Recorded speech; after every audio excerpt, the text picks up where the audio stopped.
Beneath the ordinary world lies a veil, and behind it, the voices of the lost still whisper. We are your guides into the shadows, where true crime meets the paranormal. From chilling crimes to haunted histories, we uncover the stories that refuse to rest. This is Veil of Echoes.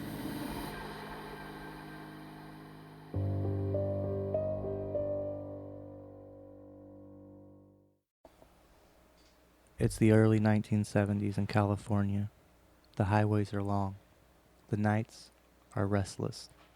And for young women thumbing a ride, freedom often came with a risk. A car slows. A giant of a man smiles kindly. And the door unlocks. To most, he was just Ed. Quiet, polite, even helpful. But inside that car, and later, within the walls of his mother's home, a nightmare unfolded. Standing at 6 feet 9 inches tall, with an IQ higher than most of the detectives hunting him, Ed Kemper became both invisible and unforgettable. He was the drinking buddy of police officers, the so-called gentle giant, and yet the brutal slayer of women, including the very person who raised him. Tonight, we step into the world of Edmund Emil Kemper III, where intelligence met horror, and where a friendly ride turned into a one-way trip through the Veil of Echoes. Welcome to Veil of Echoes, where true crime collides with the paranormal, and the past refuses to rest. We're your hosts. I'm Lindsay. I'm Zach. And I'm Bria. This is where we tell the stories of history's darkest crimes and the strange energy they leave behind. Some echoes live in headlines and confessions. Others haunt the empty highways and the silence of those who never made it home. Before we begin, a warning. This episode contains graphic descriptions of violence, including crimes against women, sexual violence, and harm to animals. Listener discretion is strongly advised.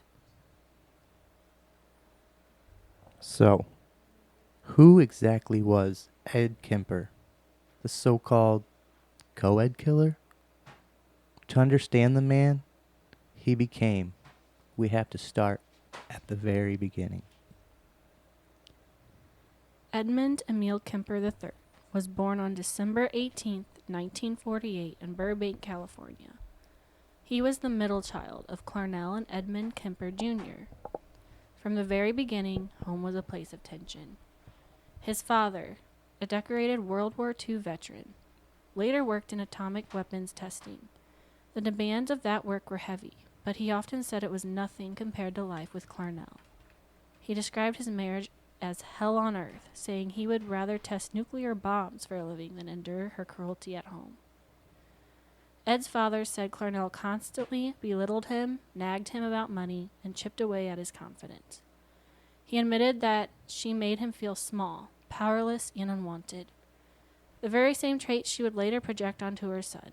To Edmund Sr., the war and the bombs were easier to face than the daily barrage of her words. Eventually, he left the family. His departure left Ed and his two sisters in the full control of their mother. For young Ed, that meant the last buffer between himself and Clarnell's cruelty was gone. Clarnell was a woman whose bitterness seemed to pour into every corner of the household. She ridiculed Ed for his size and awkwardness. She told him often that no woman would ever love him. She called him weak, useless, and disgusting. At night, she forced him to sleep in the locked basement, claiming that she feared he might harm his sisters. The basement was dark, cold, and lonely, but for Ed it became a prison where resentment grew into rage. The more Clarnell broke him down, the more he began to retreat into himself, into fantasies, into hatred, into a world where power could only be claimed through violence.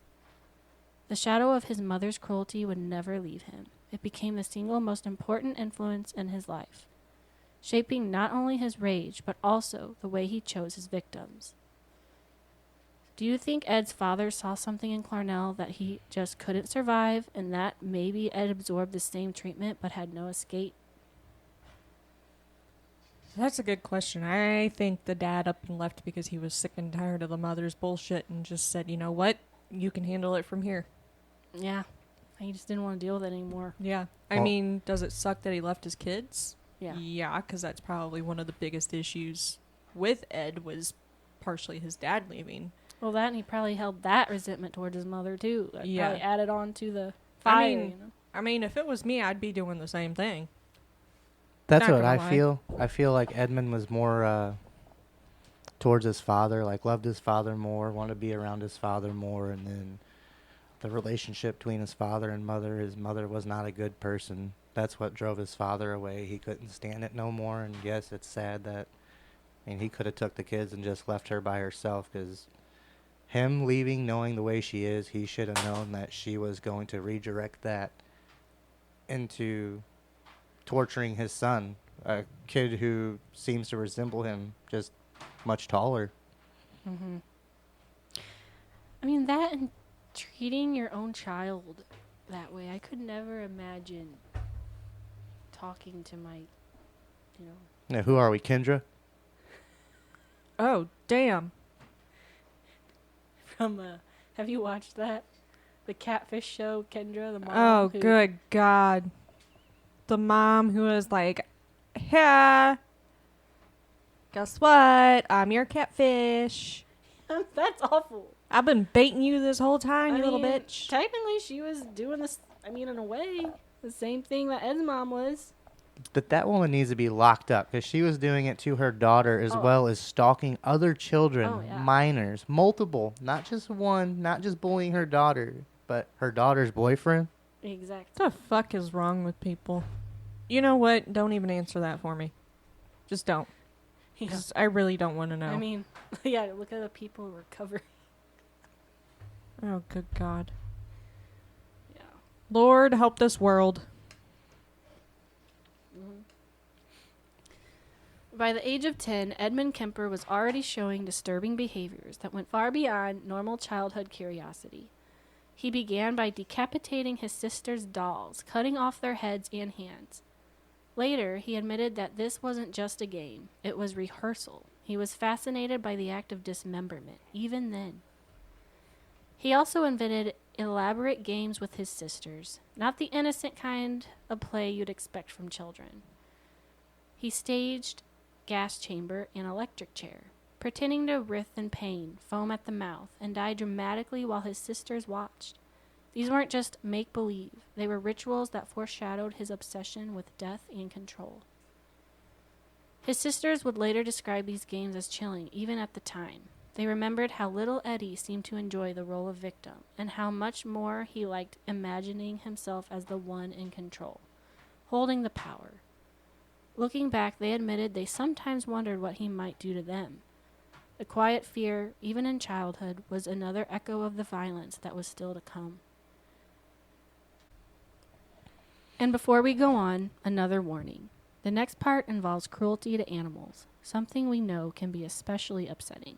Please feel free to skip ahead a minute if you need to.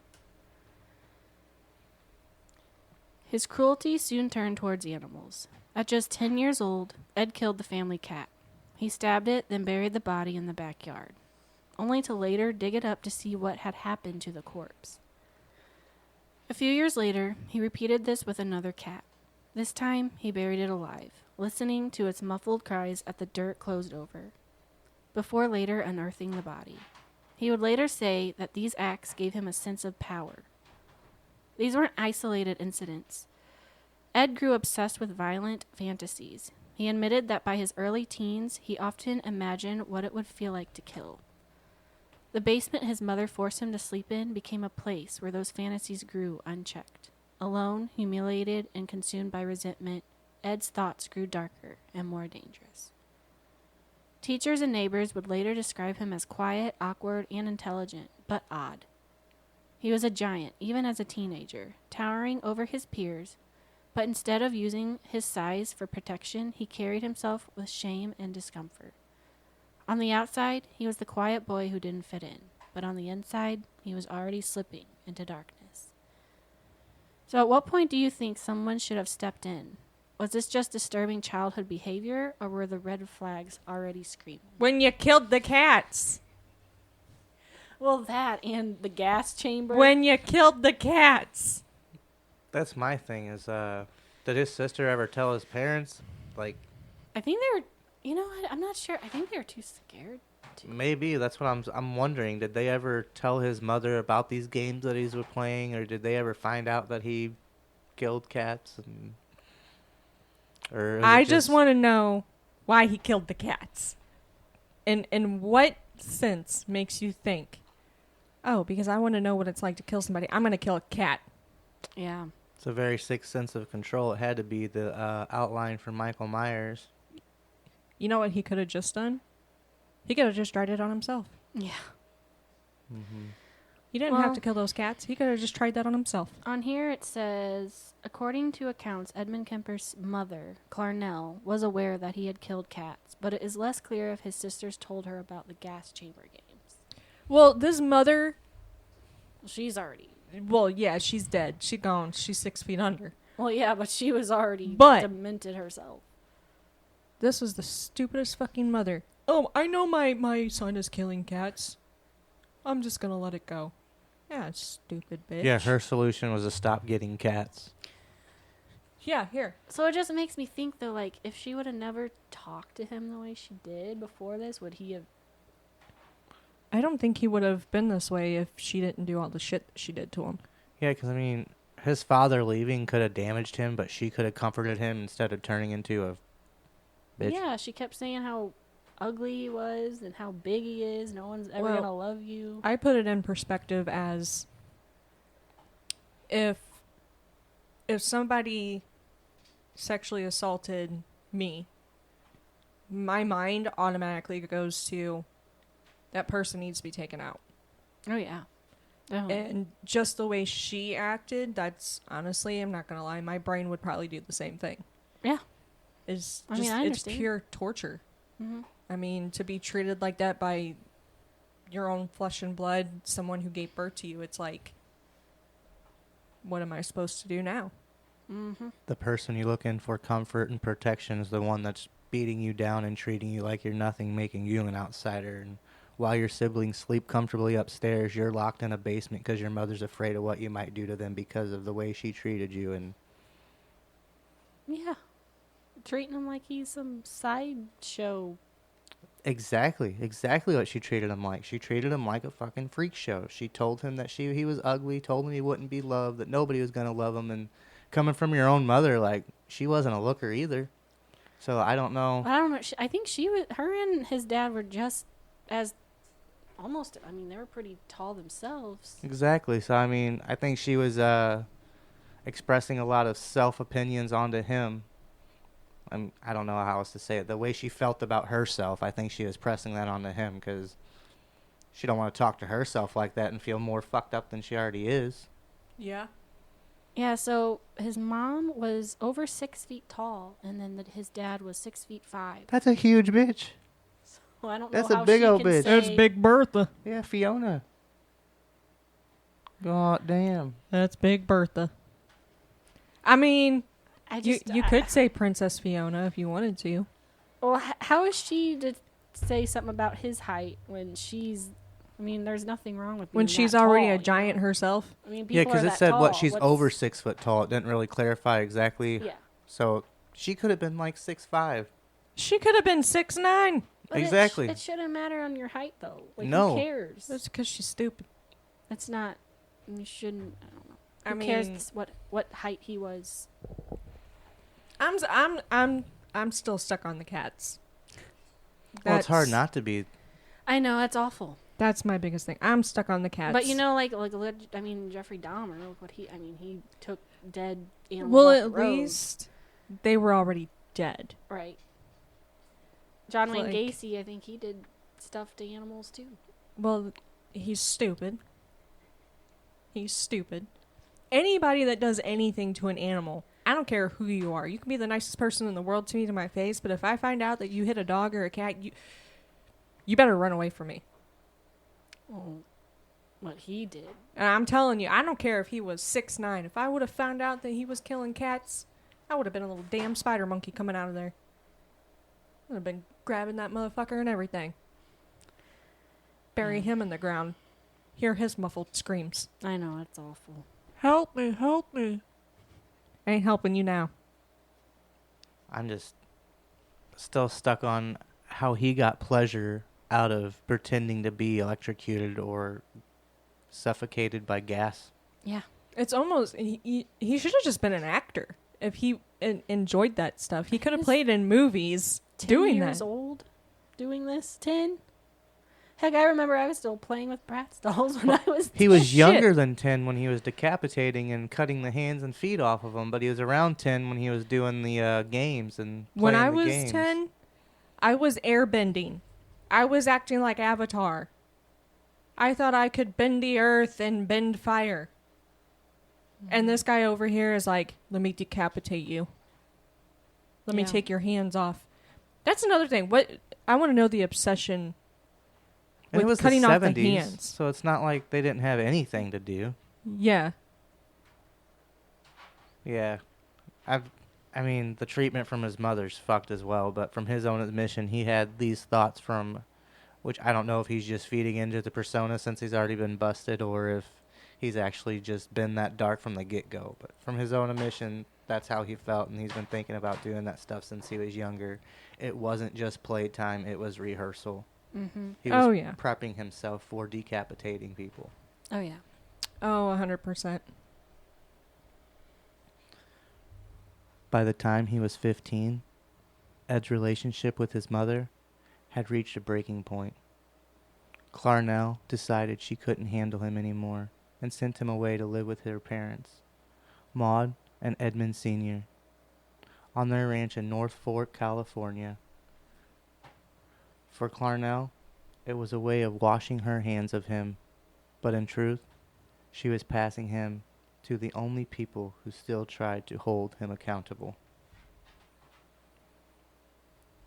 Ed was awkward, withdrawn, and isolated on the ranch.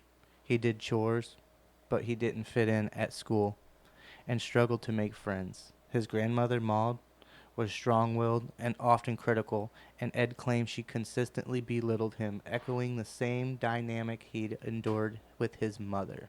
His grandfather, Edmund Sr., was quiet and stern, a man who tried to keep order in the household.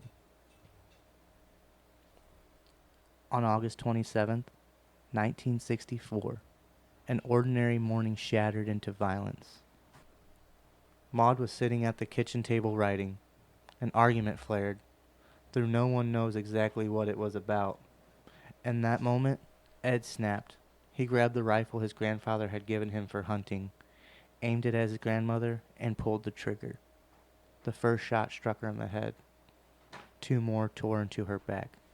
She died instantly. Minutes later, his grandfather returned home from grocery shopping. As the old man stepped out of his car, Ed raised the rifle again. He fired, killing his grandfather on the spot. Later, Ed said he didn't kill his grandfather out of rage, but out of pity, claiming he didn't want the old man to see the horror inside the kitchen. He called it an act of mercy, but in truth, it was the moment Ed Kemper crossed a line he could never return from. Afterward, unsure of what to do, Ed picked up the phone and called his mother. Clarnell's advice was chillingly simple. Call the police and confess. And so he did. At just 15 years old, Edmund Kemper had murdered the very people who had taken him in. After confessing to the murders of his grandparents, Ed Kemper was declared mentally unfit to stand trial. At just 15 years old, he was committed to the California Youth Authority and then transferred to the Casadero State Hospital for the criminally insane. A Casadero wasn't just a facility for troubled teens. It housed some of the most violent offenders in the state. And yet, even here, Ed stood out. He was 6'4" as a teenager and already growing into the towering man he would become. But what unsettled doctors most wasn't his size. It was his mind.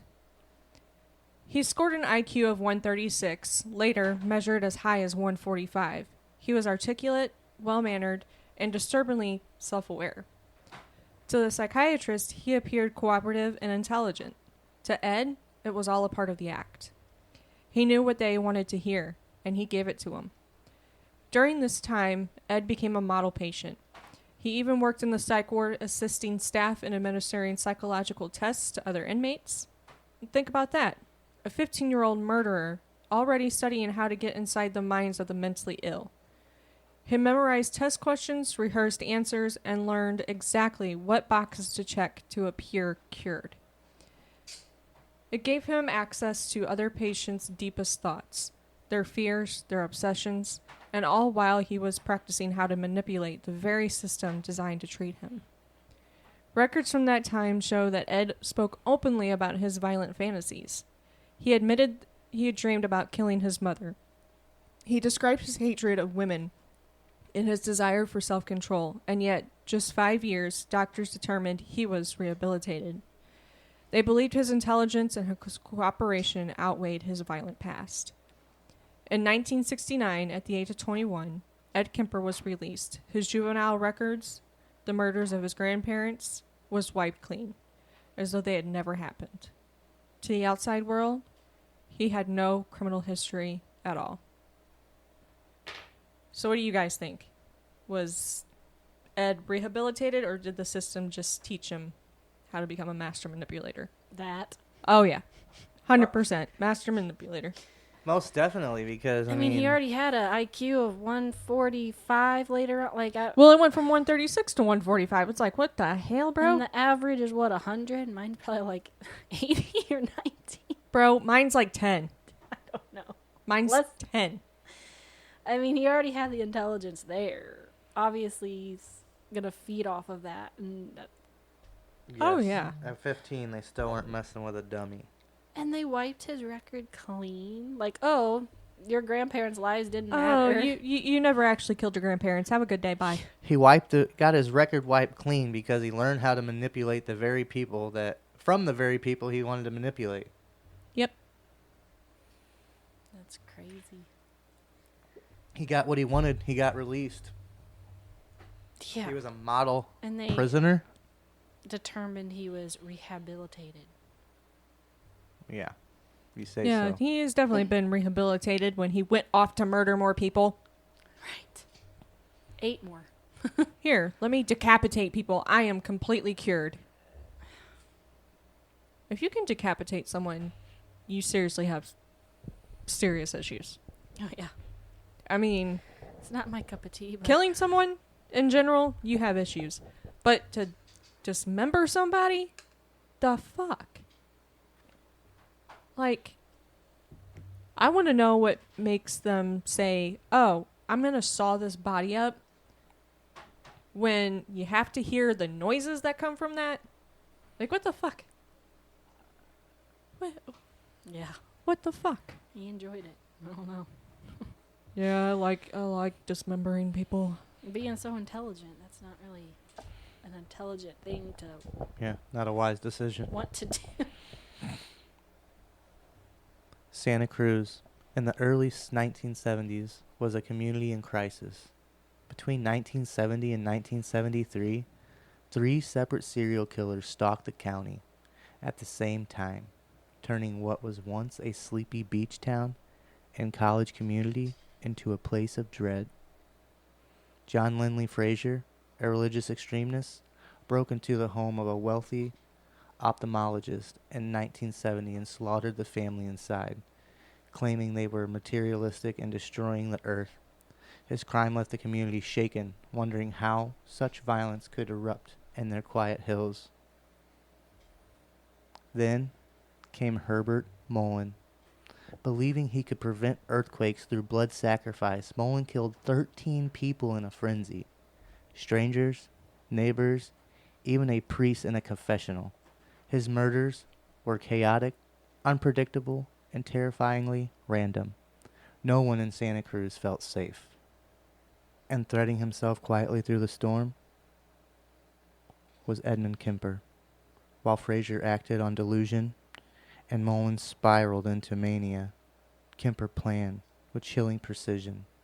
He blended into everyday life, sharing beers with cops at the jury room, waving politely to neighbors, and driving students to campus. Where Mullen was erratic and obvious, Kemper was invisible. The effect of all three killers at once was chaos. Police resources stretched thin. Theories collided, and locals lived in constant fear. Some thought the murders were connected. Others wondered if Santa Cruz was cursed.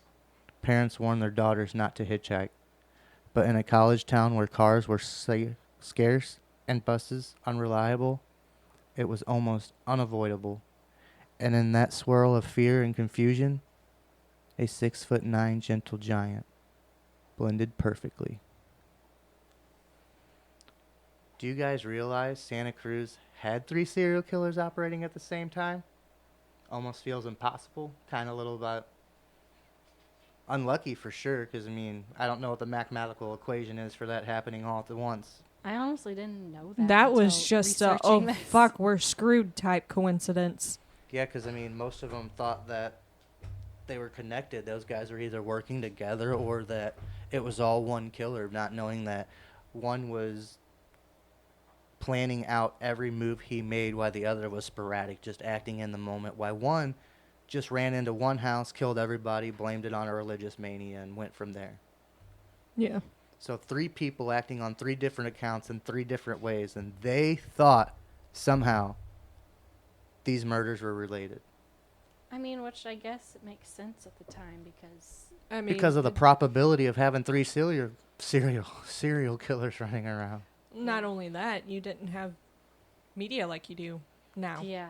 So Not at all. It's like the stories would get intertwined with each other, so they weren't, whereas nowadays they still get intertwined with each other, but you have more information on it. Well, and then with Ed, Quicker, too, a little more live. he would sit at the bars with all these police officers, enjoying it because he's like in his head, oh, that's me. But he would pretend like, oh, so what do you guys find out now? Oh, yes, he definitely found pleasure in sitting there talking to them about himself on a case, kind of like a Dexter situation. He was out there killing them, but he wasn't trying to help solve the case. He was just listening in, getting a little smarter about what to avoid to continue longer. Pretty much. That's how I see it as. That was just a way for him to learn better ways to manipulate everyone around him, and if that's what you gotta do, that's what you gotta do. Exactly. I mean, that one little slip up, if that wouldn't have happened, just imagine he could have went from 8 easily to 20 plus because he enjoyed it. It's something he wanted to do, and he was intelligent. So somewhere along the line, he either wanted to be caught or he finally became dumb enough to make a mistake. Oh, he's the one who called on himself and told. He confessed to all of it. Well, so I don't know if that's too intelligent, but it's good that he did, because just imagine, he could still be out there. He's, 70 years old? Something? There's killers into their 70s that were still murdering people. Mm-hmm. Yeah. Well, Yeah, he's 76. there's an old lady murdering people for the Social Security checks, but that's another story. Yeah. Gotta get that extra $760 a month. Right. Yeah. But in 1969, after 5 years inside Atascadero State Hospital, Ed Kemper was released. Despite doctors warning he should never be returned to his mother, that's exactly where he went. He moved back in with Clarnell in Santa Cruz, California. Their relationship was as volatile as ever. Constant arguments, belittling, and humiliation. On the surface, Ed tried to build a normal life. He attended community college, worked small jobs, and spent time at a local bar, ironically called the Jury Room. It was a favorite hangout for police officers. They nicknamed him Big Ed, the quiet, harmless giant who brought them drinks and listened to their theories about the co-ed killer. They had no idea the man nodding along was the very predator they were searching for. In the early 1970s, California was a dangerous place for young women. hitchhiking was common, and Ed Kemper saw opportunity. Between May of 1972 and April of 1973, Ed picked up 6 young female hitchhikers. Some he drove around for hours, pretending to be friendly. Others he attacked almost immediately. He would strangle or shoot them, then drive their bodies to secluded areas. There, he dismembered them, often taking trophies, including heads and hands. He later admitted that he kept some of those heads in his apartments for days, using them for sexual acts, treating them as companions before eventually discarding them. By day, he was Big Ed, laughing with police, but by night, he was a killer, living with the evidence of his crimes. His first known victims were 18-year-old friends Mary Ann Pesci and Anita Lachessa. On May 7, 1972, they were hitchhiking from Fresno State to Stanford when Ed pulled over to offer them a ride. The 2 young women never made it to their destination. He drove them deep into the Santa Cruz Mountains, where he strangled and stabbed them. Later, he dismembered their bodies and buried the remains. Mary Ann and Anita were bright, ambitious students. 2 young women with futures ahead of them, cut short in an instant. A few months later, on September 14th, he encountered 15-year-old Aiko Ku, a talented dancer who had missed her bus and decided to hitchhike. At one point, Ed pulled a gun on her, but in a strange twist, locked himself out of his car. Terrified and confused, Aiko followed his instructions and let him back inside. It was a heartbreaking act of trust that sealed her fate. He strangled her and later admitted to keeping her body in his room overnight before discarding it.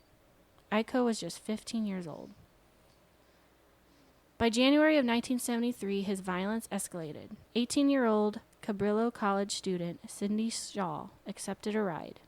Ed shot her in his car and brought her back to the house he shared with his mother. There, in the bathtub, he dismembered her. Some remains he flushed down the toilet.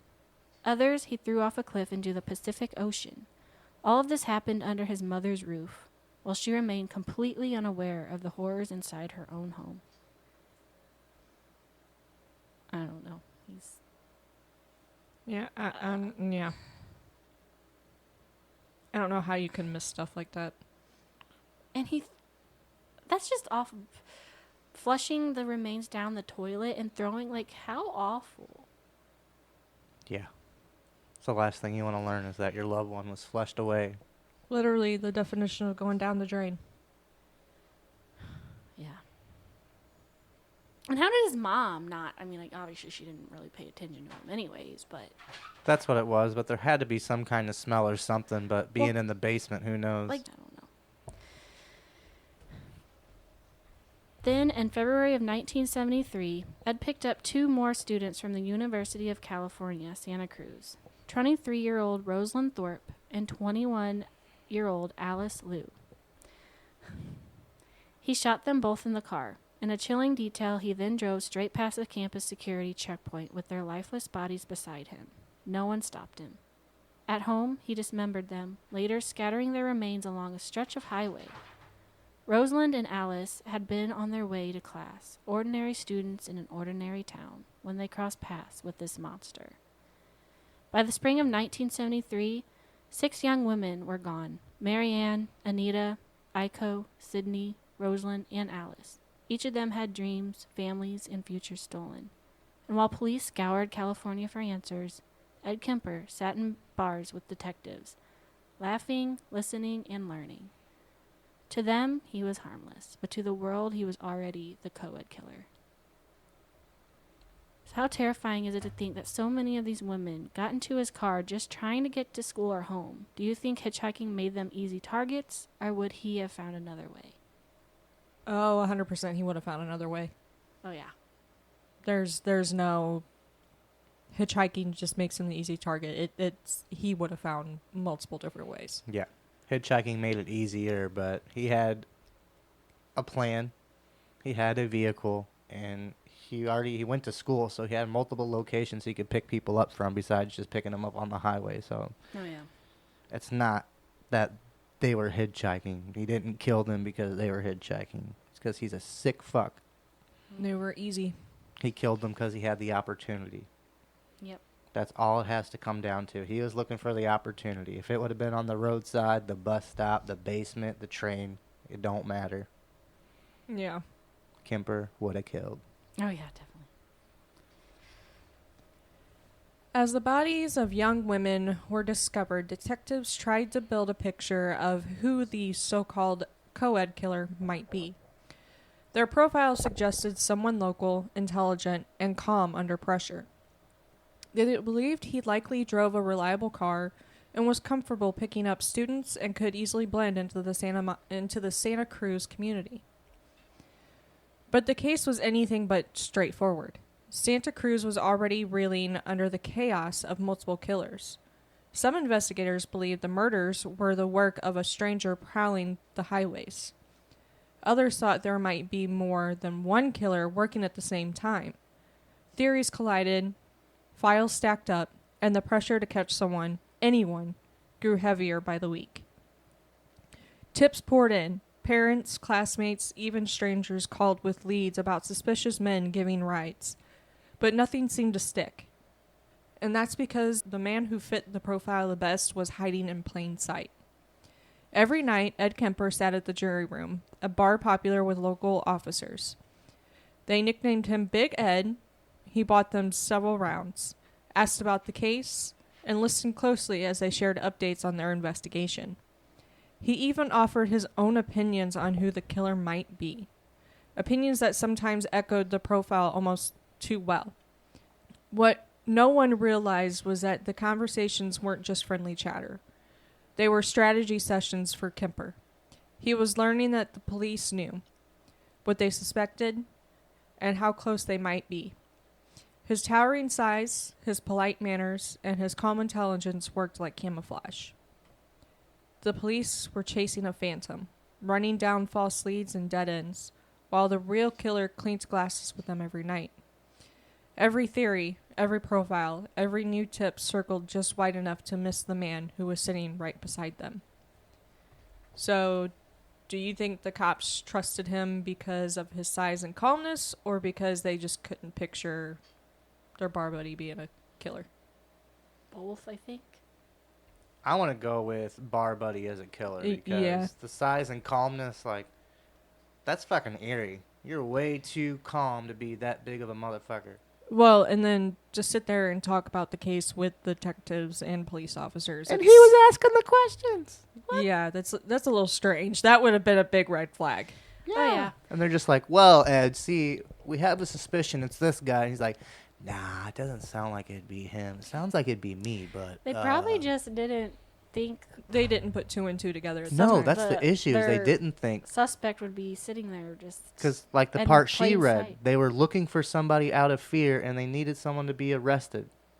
So they were trying to close the case to calm the fear. They were not trying to blame the guy that was buying them rounds every night when they got off work. They're not trying to blame the guy that they joke with and bullshit with after work at a bar.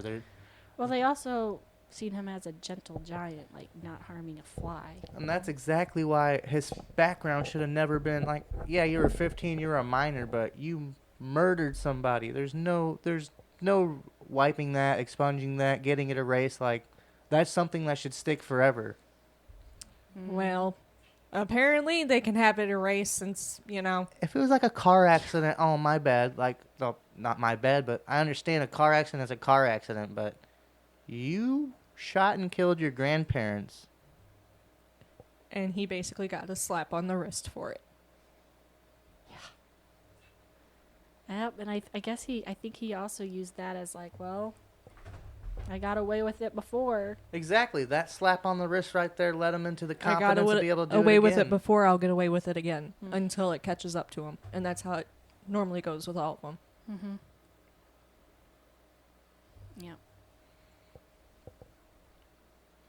By April of 1973, 6 young women were already gone.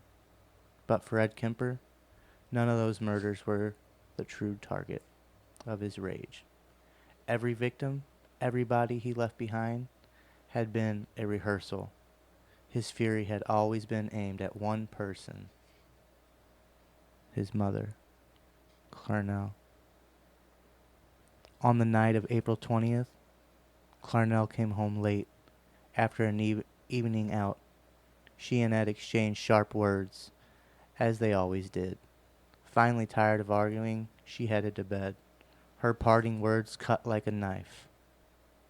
"I suppose you're going to want to stay up all night and talk?"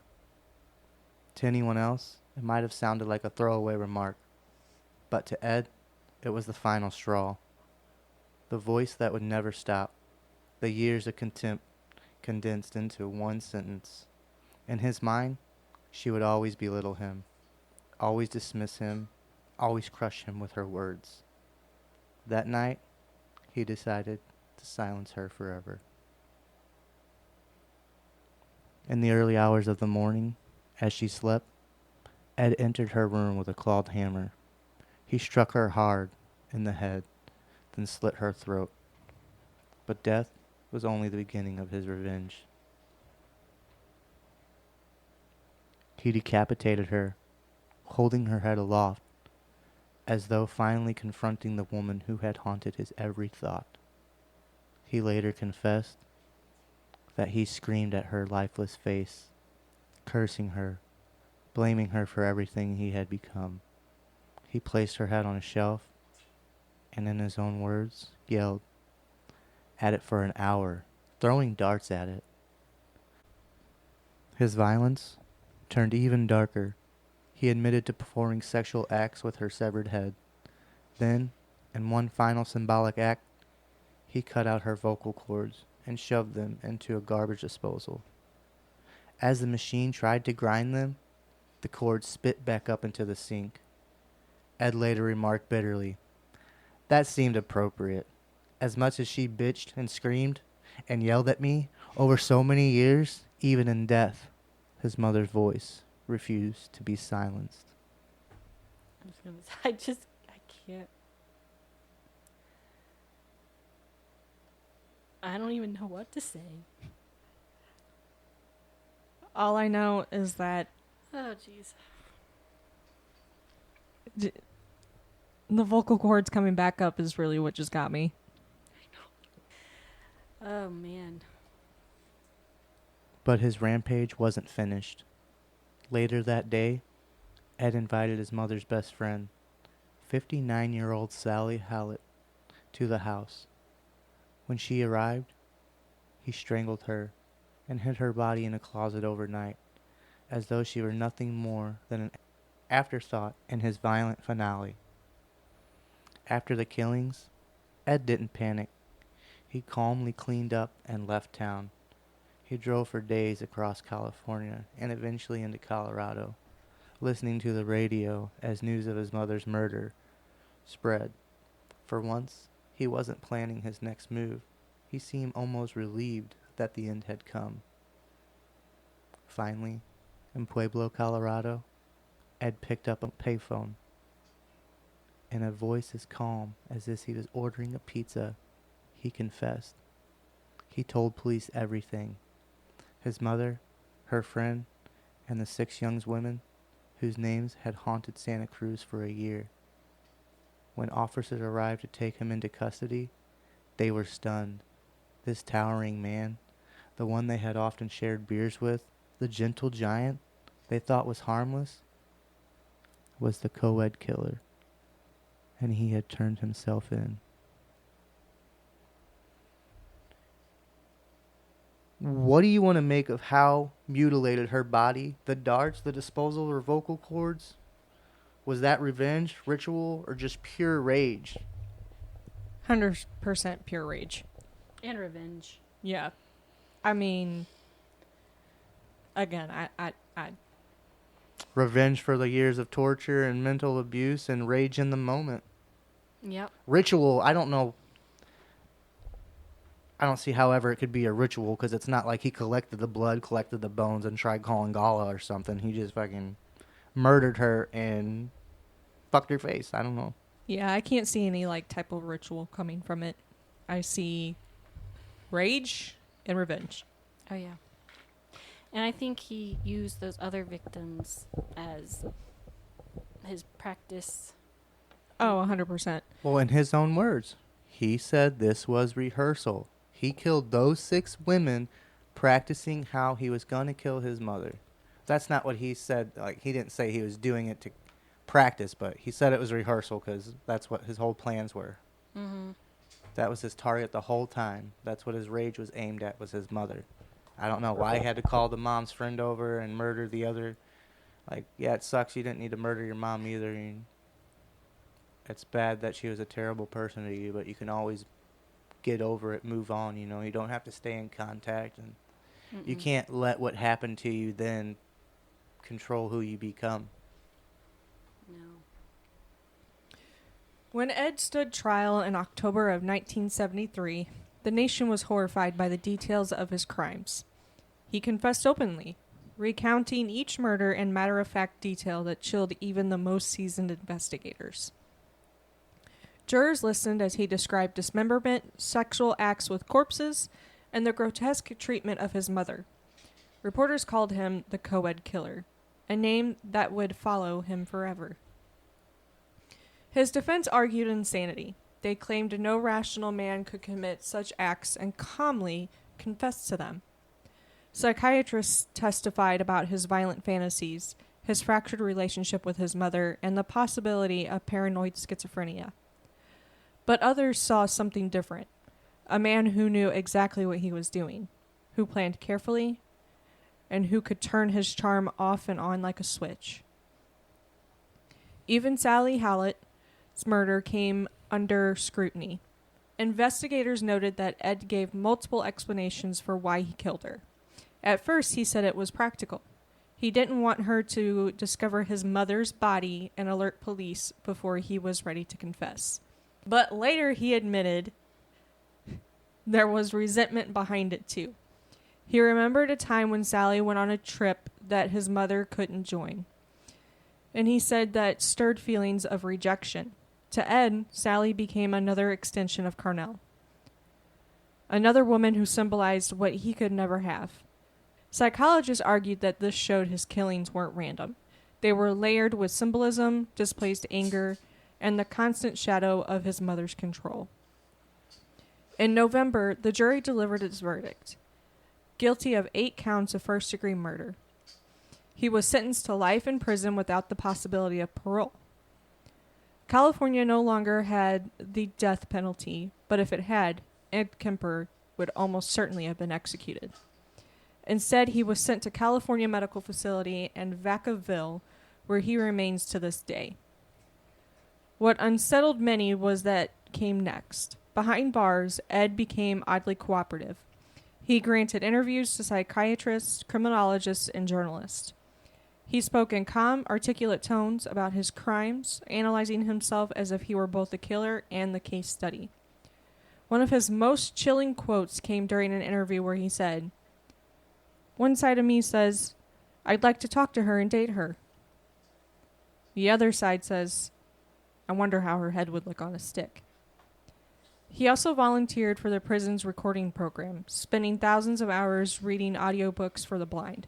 His voice, the same voice that had calmly confessed to murders, became the one that told bedtime stories, read textbooks, and narrated novels. For years, countless unsuspecting listeners heard the words of a killer in their homes and classrooms.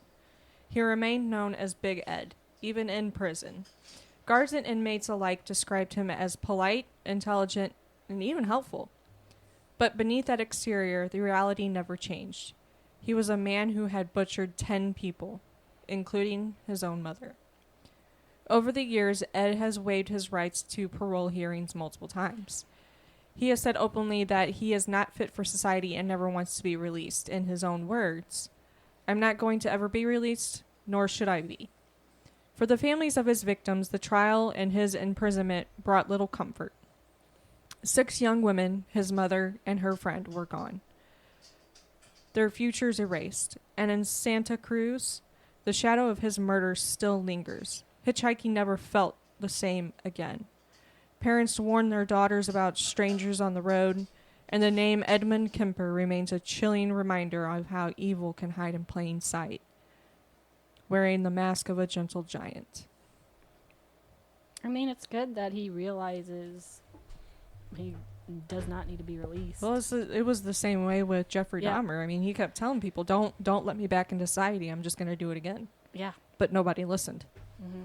So it's on Ed and it's on society. Exactly.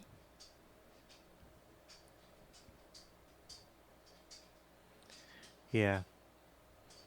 It's just... It's good. Yeah, he realized it. But if you're smart enough to realize it now, then why couldn't you realize it then? That Yeah. maybe you should have sought help beforehand. Like, I know it's... Can't really see the future, but if you felt that way as a younger child, and especially after you killed your grandparents and you're already locked up, that should have been a high sign that maybe you should have stayed for a while longer. I don't Another know. decade. I don't know how anybody can kill their grandparents. I mean, obviously, I wasn't in his shoes, so I have no idea what happened. But I've already got 2 grandpas that are dead to me, basically. Mm-hmm. Well, one is dead. He's 6 feet under. And the other one, I have no idea where he's at. But I could not imagine doing that to either one of my grandmothers. I would much rather drop them off a cliff before I thought of doing that to them. And he's just like, here, let me get my rifle. Boom. Yeah. 3 times. Well, that, and then how he said he killed his grandpa just so So out of an he act wouldn't of have to see it. mercy. Yeah. Like- That's not an act of mercy. That is... Exactly. That's an act of... He had resentment towards them, and that resentment was never going anywhere until they were taken out. Mm-hmm. Yeah, I'm always curious to what kind of stories he heard about his grandparents through his mother. Like, was she the same way? Were they the same way to her as she is to them? Or was it more they treated her like she did the daughters, you know? Like, It almost seems like to me that his mother was geared towards the girls and not him. Yeah. It's almost as if she held resentment against him because she couldn't have another girl. She ended up having a boy. Yeah, I can see that too. and that happens often in the society we have now. Oh, yeah. Mm-hmm. So it's... Sadly. Yeah, it's no surprise there. You see it all the time at these gender reveals on the face of the people. Someone gets what they want, and as soon as the other person doesn't, they get this look on their face, and you're like, You should still be happy either way, because, I mean, you're bringing life into this world, and you get a chance to raise a beautiful little boy or girl. Mm-hmm. Which leaves us with the question, was Ed Kemper a man born broken, or was he shaped into a monster by years of cruelty? Psychologists who interview him couldn't agree. Some saw a brilliant manipulator who always knew what he was doing. Others argued his rage, his compulsions, and his fractured relationship with his mother left him more prisoner than predator. And then there's the strangest that lingers. Police officer who remembered drinking with him at the jury room never suspected the giant at their table was hiding such horrors. And even in prison, his voice lived on. Thousands of hours spent recording audiobooks for the blind, echoing out into classrooms, libraries, and homes across America. The idea that children once fell asleep to the voice of the co-ed killer is haunting in itself. Yeah, that's creepy. So, what do you think? Can a man be both brilliant and broken? Evil, human? Or does the truth always consume somebody? I just want to know if he read Green Eggs and Ham. I'm curious. I kind of want to go back and look at these books that he did and listen to I know. how he read them. I'm interested. But I'm seriously curious if he read any Dr. Seuss books. When were they written? This was when he was in prison, obviously. Dr. Seuss books came out, what, in the 60s and 70s? Because there's a good possibility. It's like classrooms and homes. I don't imagine then they didn't read out loud true crime and serial killer stuff. Well, you never know. No, you don't. Says in between 1977 and 1987, he spent over 5,000 hours in the recording booth, using up an estimated 4 million feet of tape. Some of the books lent his voice to are Flowers in the Attic, The Glass Key, Merlin's Mirror, Petals on the Wind, The Rosary Murders, Sphinx, and Star Wars. The Rosary Murders. that Star must be- Wars? Sphinx and Star Wars. I want to know which Star Wars he did then. I don't know. Because that I can at least... Like, Flowers in the Attic, yeah, that's... I've read that book. That's a good book. But I don't think I would want to listen to him read that to me. But I could probably listen to him read Star Wars. But, like, did they disclose, like, oh, this is Ed Kemper? Oh, by the way, this is a murderer that is, basically reading you the book for you. Have a good day. It's like, oh, okay. Nice to know that I got a murderer reading my Flowers in the Attic book. Yeah. I mean, that's why I think he should have done Dr. Seuss. It's eerie. He would have been good with Green Eggs and Ham.